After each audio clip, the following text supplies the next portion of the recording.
guys! Ngayon, nakikita nyo, nandito ako sa Saramen. Yan kayo. Yan ito yung laman ng corridor.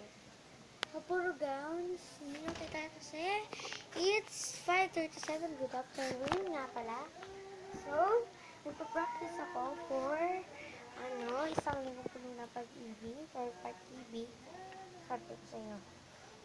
Pag-ibig, gumaganda ang paligid, kung bawat tao ay puno ng pag-ibig, napapawi ang bighati, masilayan lang ang iyong ngiti.